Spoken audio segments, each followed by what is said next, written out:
Okay,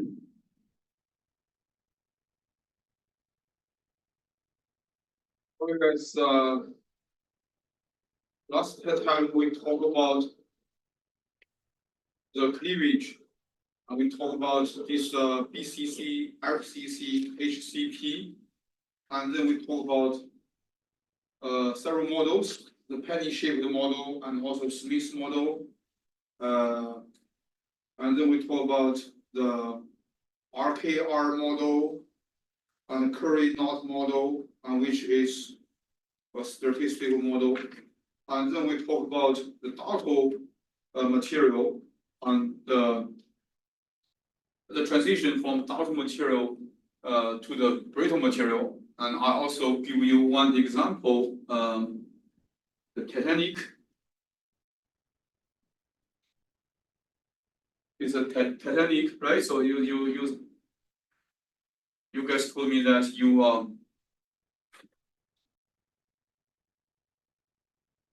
and you watched this. Some people watched this movie. So then, because last time I did not bring the lecture so of 20. So I just at the very beginning I'm going to repeat what I just said the last time. So for the ductile to brittle transition, so you can see the temperature plays a very important role. We have low temperature, and we usually have low toughness. A high temperature, we have high toughness. And I usually told you guys, what is the toughness? Toughness is a measurement of the energy the material needs to fracture. Right? So this is called toughness. And this is cleavage. And cleavage usually happens to the brittle material. You can see here, cleavage, the temperature, low temperature, the cleavage, with high temperature, and we have microvoid covalence. So that is actually it's a ductile material. So this is the section 5.3. And then we look at section. This is the intergranular fracture, right? Intergranular fracture, and there are several. This is the case scenarios.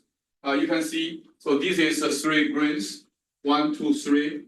On these grains, this is a boundary, green boundary. This is a green boundary, and this is a green boundary. And you can see that there are several case scenarios for the intergranular fracture. Intergranular fracture means that the fracture occurs along the boundary, the green boundary. Okay, so it's along the green boundary.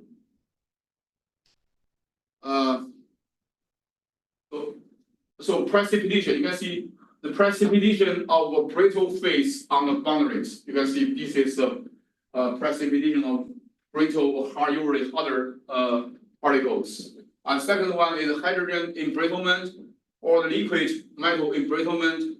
And I told you guys hydrogen embrittlement means that if you use the metal to hold the hydrogen, or this is the hydrides, and what will happen as the time goes, because the hydrogen atoms, they are very small, so these hydrogen atoms will enter into the interspatial space between the material, and then finally the embrittlement will occur. So little metal embrittlement is the same thing, and so this is the container. It contains some liquid. The liquid or this liquid solvent or this solution, and so there the ions are very small. As the time goes, all these ions and these atoms will enter into the interspatial space of this is a holding material, and as the time goes, we have liquid metal embrittlement. The third case scenario is environmental assisted cracking. For example, this is acid rain, and so this kind of very exclusive the rain or corrosive weather. And the next one is intergranular corrosion. This corrosion means that this is material become from atoms and to these ions. The fourth one is the next one is a green boundary cavitation and cracking at a high temperature. So this is at high temperature, the grain boundaries, and we usually have some. We will have some the cavities here. We call this a cavitation, and then we have cracks here. So if we have this microvoid, we usually it is the Dartel fracture. We call this a Dartel fracture. Cleavage, this is usually the brittle, intergranular, and thick. So there are 4 different the failure mechanisms for materials. So any questions regarding this part?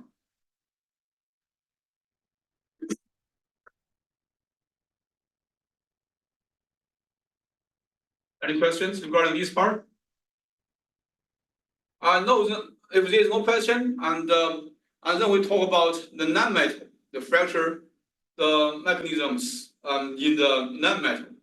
As I told you guys, in the for the non-metals, we have plastics, and we have plastics. Plastics are usually these polymers.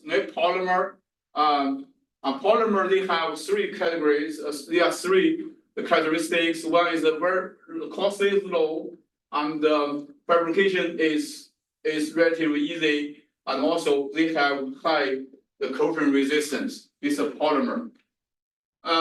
Next one is the ceramics, and ceramics they are commonly used in our daily life and in the industry, and because of their superior wear resistance and creep strength, along with the corrosion resistance.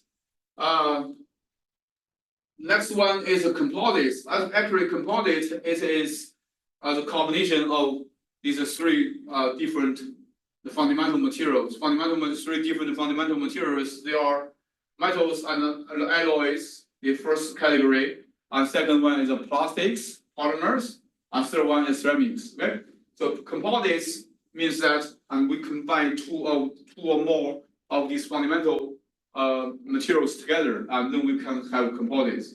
Any questions regarding this part? Any questions? No question? Then we talk about engineering plastics. Plastics also called polymer, guys.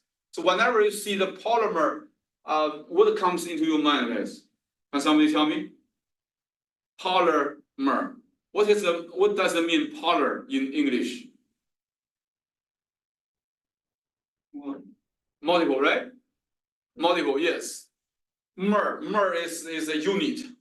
Polymer means we have many mers. Or put them together, that's called a polymer. Right, so you can see a polymer is defined as a union of 2 or more compounds, and the compounds are called the mers. Okay, so here is 1 mer, right? Here is 1 mer. So you can see the degree of polymerization is a measure of the number of mers in a given molecule, the chain molecule. Typical engineering plastics consists of very long chain, and we call that kind of chemistry we call organic chemistry. So have you guys taken the organic chemistry? No? So either through what kind of chemistry the chemistry department offering? Just took the regular one. Regular one? Yeah, just Chem 1. You only need to take chemistry 1. That is inorganic chemistry. Is that right? So inorganic. What's the difference between inorganic and organic chemistry? Carbon. Okay, carbon. If this is this is not very strict. Carbon mean here polymer. It's mer. This kind of things. Some carbon, for example, CO2, and they also contain carbon, but we consider CO2. You know, carbon dioxide, right? Carbon dioxide, the generation of carbon dioxide, or this carbon monoxide, these kind of things, they also contain the carbon, but because the property and they are also treated as inorganic chemistry. Here, organic chemistry usually means they have very long chain, okay? Long chain molecule. So you can see, so this is a carbon, right? So here give you an example, a very long chain with a degree of polymerization on the order of several thousand. So here is 1 mol, right? So this is 1 mol. So this mol is contains 2 carbon atoms, 2 CC, and 4 hydrogen atoms, right? So this is the basic unit, and here we call it a mol. And however, if we give the energy to multiple moles, and so these multiple moles, and they will be connected together as shown here. You can see as shown here. And so you can see for simplicity here, I only put 2 moles together, okay? And 2 moles together. And so actually we can have multiple moles and they are connected together in a row, just like a very long chain. So here we call ethylene, the C2H4, this is ethylene. And if we put them together by using applied energy, and we can get polar ethylene. What? So if you have taken the material science class, and I think you will find that there are a lot of these polymers. They have very beautifully but very tedious long name. You know that, guys? Maybe you can give me some example. This is polyethylene. Polyethylene is okay, but this is how many letters here? 4, 8, 12. It's only 12 letters. But for very long, they can have 20 letters.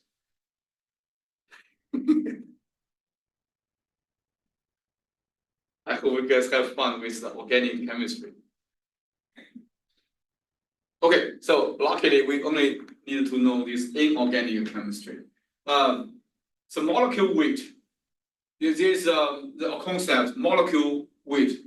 Molecule weight is a measure of the length of a polymer chain, how long the chain is.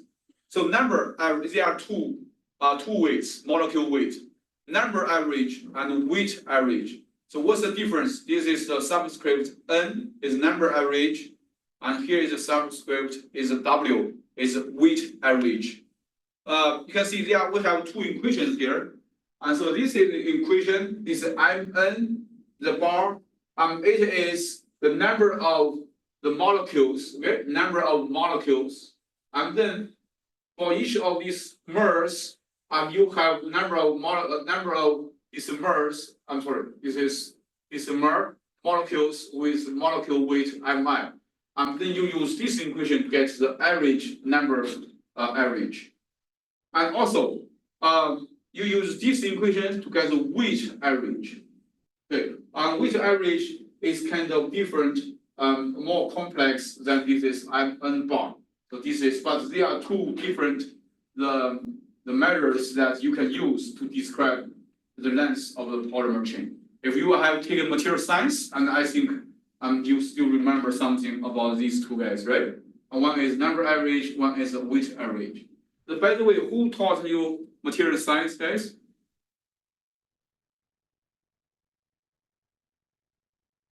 Who taught you material science? Professor Lei. Professor Lei? Yep. Which last 4? Okay, guys. So this is another concept, the poly. Huh? Yeah, it was in the fall. Yeah. We were just. That's 4, right? Yep. Yes. Okay. This is polydispersity.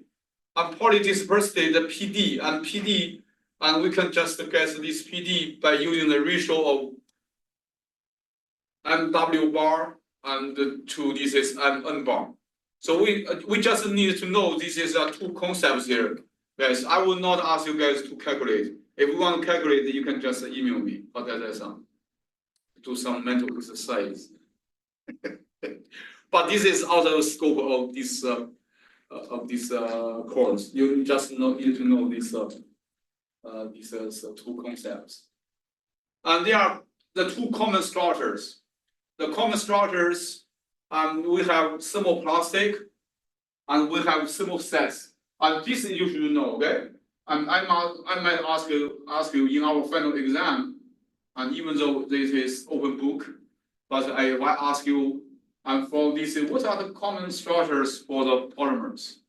And you should know here, I'm talking about this. One is thermoplastic, one is thermoset. And then I will ask you the follow-up questions on how they are different from each other. So thermoplastics, so they are linear polymers. These are branched polymers, linear polymers. They can just go this, right? So just like a very long chain. But sometimes there is a backbone. We can see the backbone, and sometimes they have some branches. And then it's a thermosets, the cross-linked. So here is one chain, and here is one chain. All these chains, they are connected to one another. You can see, for example, this is epoxies. So crystalline polymers, there is another concept, the crystalline polymers. And whenever you see the crystalline, guys, or what comes into your mind, guys? Crystalline. Whenever you see the crystalline, this word, and what comes in your mind? Patterns.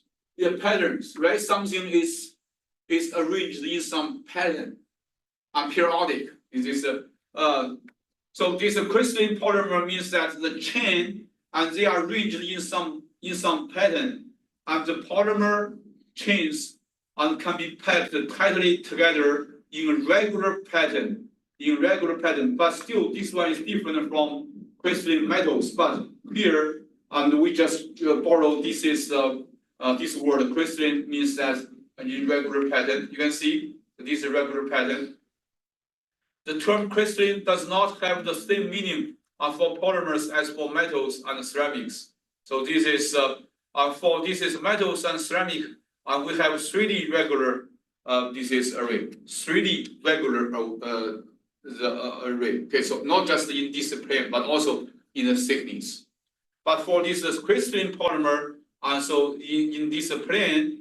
We just arrange if it is arranged is in a pattern, and we call crystalline polymer. We do not care on how it is arranged in the third direction, right? So you should know that. Second one is amorphous polymers. So this is opposite to the crystalline polymers. For these amorphous polymers, the polymer chains form random entanglements, right? Now I want to talk about something. So for the metals, I want you guys to know that. And for the metals, so usually if you do not do something unusual, the metals and all the atoms, and they are arranged in some pattern. You guys agree?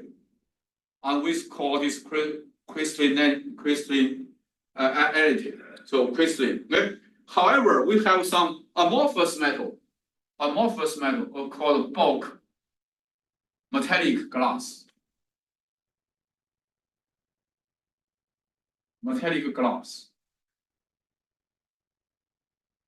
So bulk metallic glass, you can see bulk is a bunch of metallic metal, but this guy shows the property of glass, right? So here, this is we call it BMG. I'm doing this research, the BMG. So bulk metallic glass, and how can we get bulk metallic glass?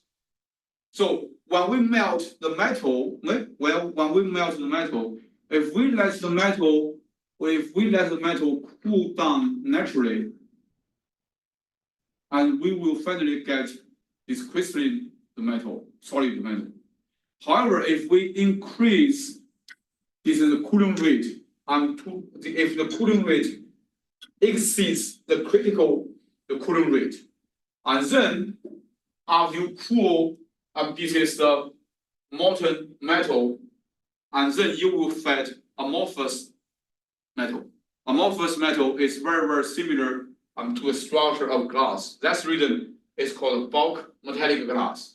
For bulk metallic glass, and the atoms they are arranged randomly. Okay? Why they are arranged randomly? Because the Coulomb rate is too high. If the Coulomb rate is too high, the atoms do not have enough time to be arranged in a pattern. You understand, guys? So this is new knowledge. I want you guys to know. I want you guys to write down it. It's not talk about here, but this is my research. I want you guys to know that. Okay? Now what I'm doing now, I'm using the laser to machine the metallic glass, bulk metallic glass. You can check my paper, my papers. And crystal, we have melting temperature. On polymers, we have TT, and TT is glass transition temperature at which time the relative motion of the molecules becomes unrestricted. So you need to know what is the glass transition temperature. Okay? And this is a lot of concepts. These concepts are important, and you need to know that. Right?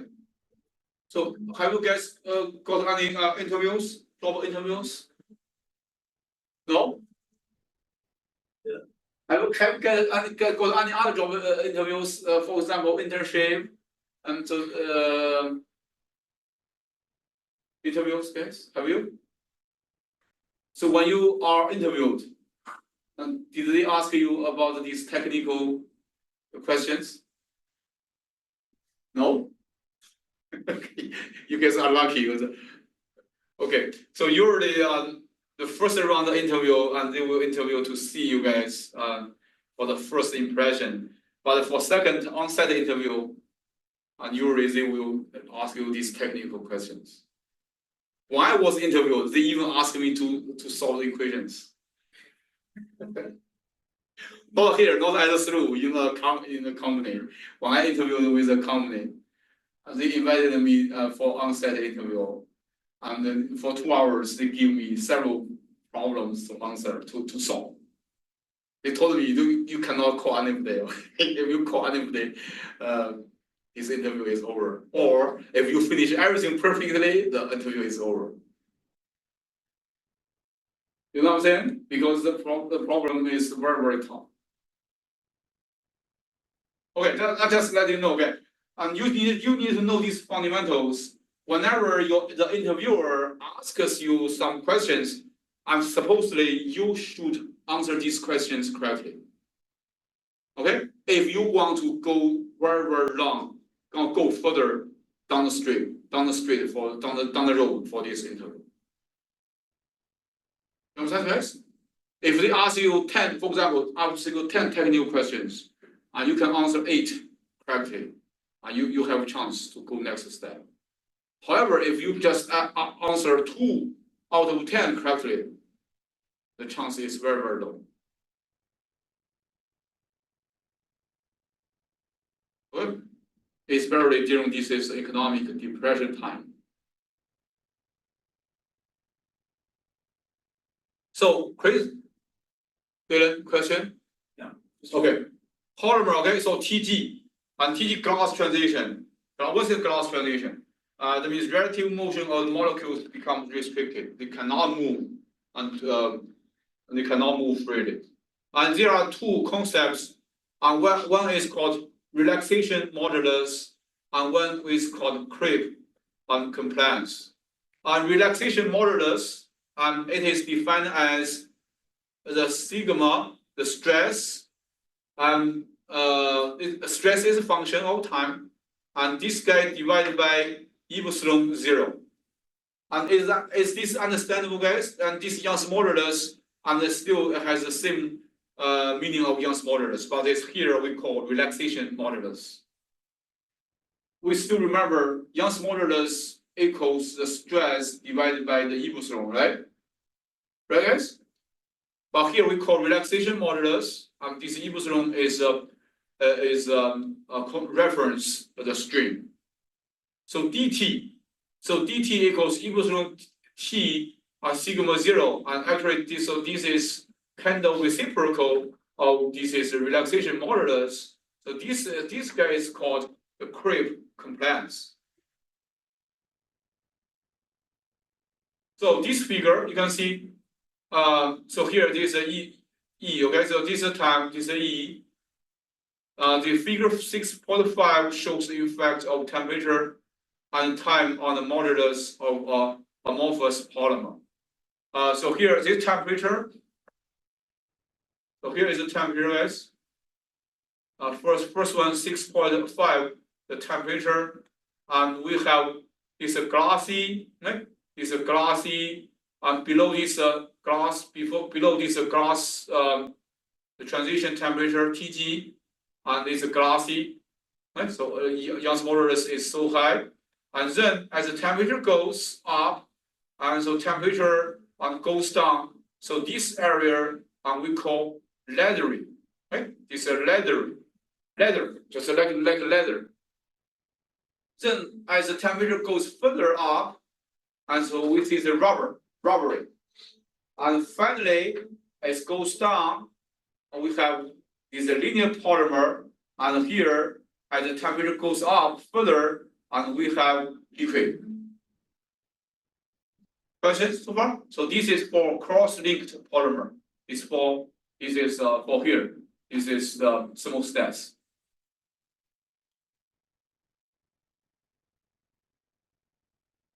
Thermostats. Any questions for this 6.5a? For 6.5b, so this is logarithmic curve between the E and this time. And we can go this also for cross-linked polymer. As time goes, Young's modulus is decreasing very slowly, and then at some time it goes down sharply, and then it maintains at a low level until as time goes and we have linear polymer. So this is we have two figures here. And then we talk about the yielding and fracture in polymers, okay? Yielding and fracture. So we know that metals, they yield. Metals, they yielding, right? They yield. And the metals at high temperature, usually they have very low the strain rate. The dot means the strain rate. And so low sigma m and sigma e. And the sigma m, what is the sigma m, guys? And sigma m is a subscript of m, means hydrostatic. Okay, so mean stress. And mean stress is the hydrostatic stress. I told you guys. So sigma m is also the mean stress, called mean stress, and also is called anhydro and static and stress. So this guy equals 1/3 sigma 11 plus sigma 22 and then plus sigma 33. Sigma E is the equivalent stress, effective stress, or equivalent stress, effective, equivalent.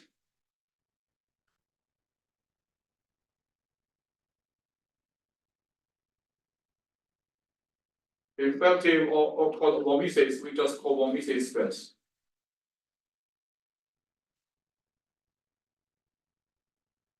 So this is for metal, and for this polymer, right? For polymer, so this is similar for the polymer fracture, and the fracture at low temperature and high strain rate and high sigma ratio of sigma m and sigma e. So metal, right? For metal yielding high temperature and the low temperature the fracture. So this is similar for polymers. For polymer, high temperature it yields, low temperature it fractures. For polymers, and there are no the crystallographic plane and the long molecule chains. So also for polymer, and the second the bond, and the first bond and second bond, primary bond, a secondary bond, and with this van der Waals the force, van der Waals bond, and this bond. If this one breaks, and we call this deformation. But primary bond, if the primary bond breaks, we call fracture. So there are another one, chain scission. Chain scission means a fracture on the atomic level. For example, that is our local sigma is even higher than the bond strength. So this is called chain scission. You can just separate the chain from the main body. Questions so far?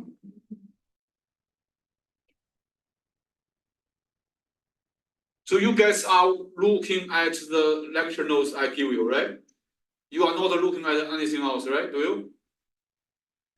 If you look at anything else now, and after the class, you need to spend another hour or 50 minutes to review what I just told you.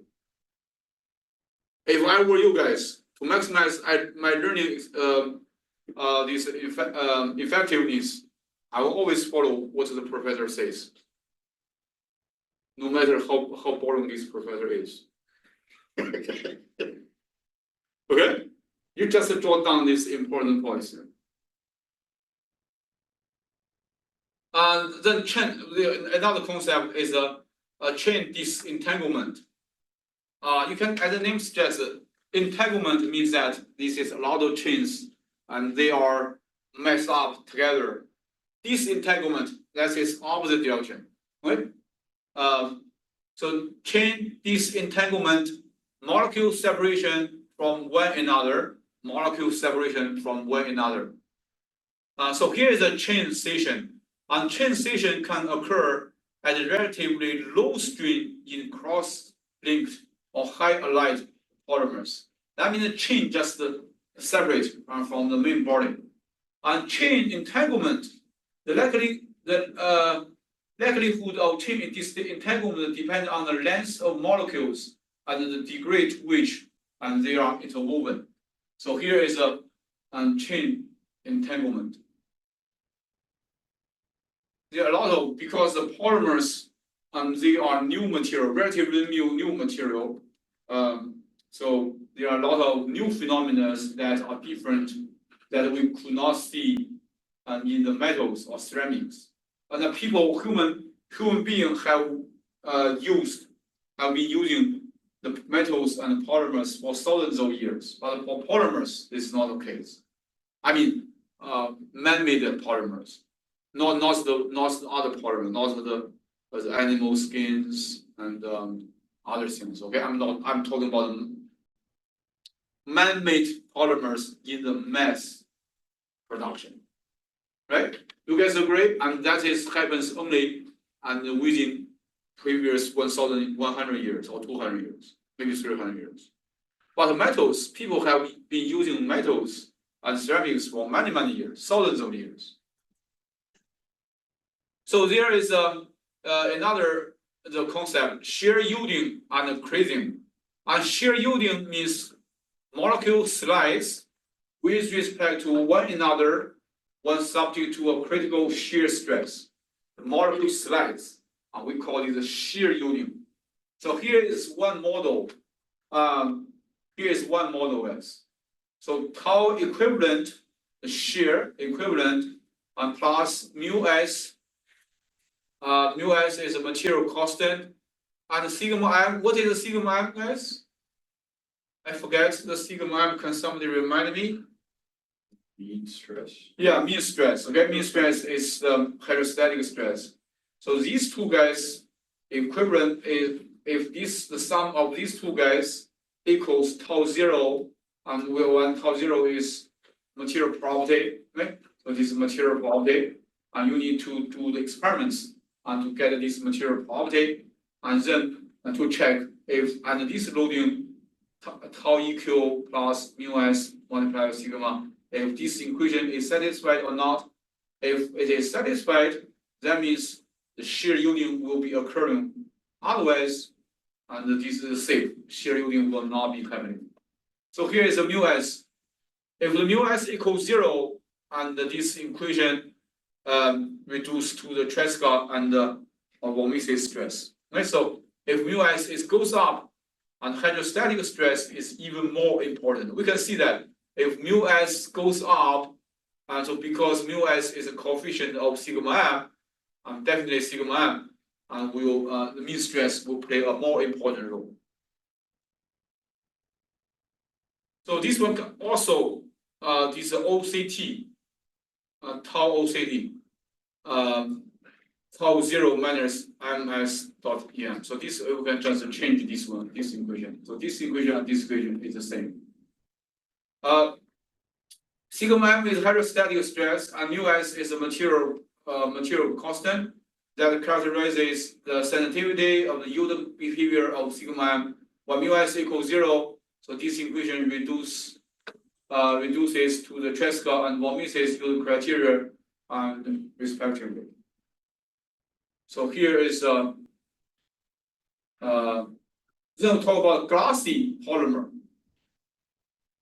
The glassy polymer subject to the tensile loading often yield by crazium. And I want you guys to know these concepts. I might ask you guys, what is a scission, what is disentanglement, what is the shear yielding, and what is crazium? And you need to know that here, the answers are here, right? So my bottom line is this. The glassy polymer subject to tensile loading often yield by crazium. And what is crazium? Which is a highly localized deformation that leads to cavitation, which means void formation and strings on the order of 1,000. This is 100%. I'm sorry, 100% is very huge deformation. So in the solid mechanics for metals, 10% will be treated as a large deformation. But here the strain is 100%. So on the microscopic level, the crazium appears as a stress whitened region, and you should know that. Okay, whenever you see this kind of phenomena, the whitening area region in the polymer, you know that this is because of crazium. And due to low refractive index, the craze zone usually forms perpendicular to the maximum principal normal stress. So in the case of shear yielding, and the damage zone resembles the plastic zone in metals. Damage zone resembles the plastic zone in metals because slip in metals and shear in polymers are governed by similar yield criteria. So you underscore this one if you have capacity to do that. Okay, just underscore this one. Craze yielding, however, produces a Dugdale type strip yield zone ahead of the crack tip of the two yielding mechanisms in polymer. Crazing is somewhat more likely ahead of crack tip, and because of the 12-axial tensile stress state. So this is on craze yielding, and I want you to guys know shear yielding, crazing, chain scission, and chain entanglement.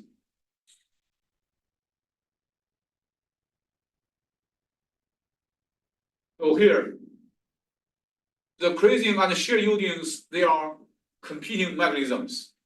So the dominant yielding behavior depends on the molecular structure, the stress state, and temperature.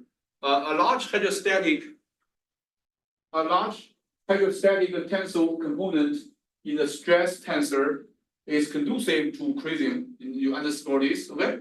Well, shear yielding favors a large deviatoric stress component, and each yielding mechanism displays a different temperature dependence, and thus the dominant mechanism may change with the temperature.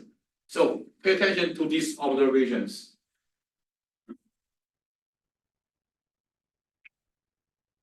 So crack tip behavior. So here is a crack tip. There's a fibrous rupture give rise to a crack advance. So this schematic crack tip crease zone. So shear yielding, plastic yielding, and crease yielding, and ductile strip yield zone more likely happen ahead of crack tip. So if the crease zone is small compared to the specimen decimals, and we can estimate its length rho, and using this equation, right? And keep in mind, sigma c is a creasing stress, and ki is stress intensity factor, and pi is a constant. There are several observations. Lowering the stress here and to well below the critical fracture stress, and can increase the toughness because more surface because of voids and consume more energy. If we lower the creasing stress, and lowering the yield strength, we can increase the toughness. If we add rubbery particles, second phase, rubbery particles in the matrix or polymer matrix, and we can make crease initialization easier to increase the toughness, and the low modulus particles of this second phase provide sites for void nucleation, and thereby lowering stress required for crease formation. Right? So there are the statements, observations you need to know that. Before final separation of the material, if you can increase the surface, somehow this will make it tougher. That is increasing the toughness. Trade-off and increase the toughness and yield strength will be lower. So these two guys are always competing. One is high, another is low. Okay, so this is pretty much what I have for today about this is a polymer, and there are a lot of concepts here. I want you guys to know all these concepts, and you do not need to memorize all these concepts, but if I give you a problem statements, and you should know where you can find these concepts, where you can get these needed, these the observations. So this is pretty much what I have today.